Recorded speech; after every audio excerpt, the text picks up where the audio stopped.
first accident in my life. Hit a deer and a tree, and right in the center of the hood. But Craig Brown says it's the brick wall he's run into trying to get his truck repaired that's causing him so much trouble. The quality of the truck is not what I want. See this bumper? You'll notice waves all the way across the top of it. Looks like an ocean across the top. This 2006 Ford truck isn't even out of the shop yet, but the new wheel trim, well, it's already peeling off. This is not a Ford hood, it's an aftermarket hood. Right there you can see that things aren't lining up the way they're supposed to be. Craig Brown says his first accident was the first time he'd understood that his insurance company, Grange Insurance, would only pay to fix his truck with aftermarket parts, not brand name or Ford-made parts.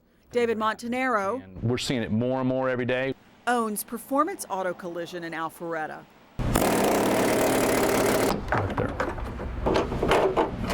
This former insurance adjuster, now shop owner, believes these less expensive generic parts are inferior to the pricier, industry-tested, brand-name items called OEM parts. It's the same thing as a fake Gucci pocketbook. You know what I mean? It's rougher around the edges.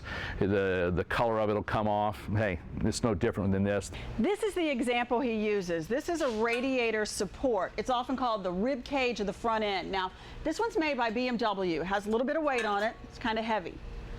I'm going to try to bend it, and Dave's going to help me here.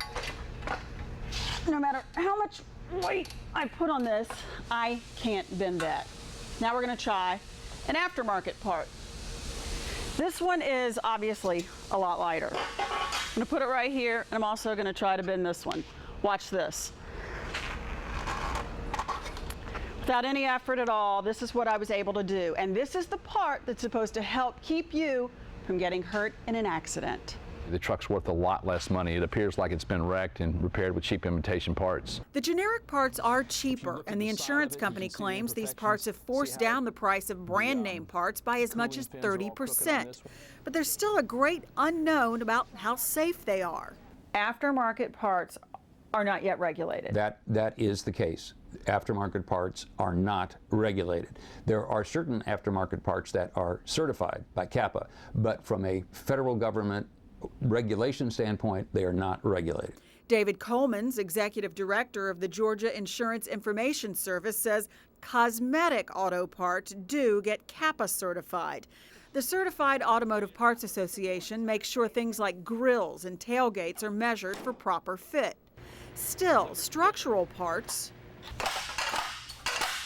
meet no standard at all. But what aftermarket parts do meet is some budgets, because an aftermarket repair job is cheaper.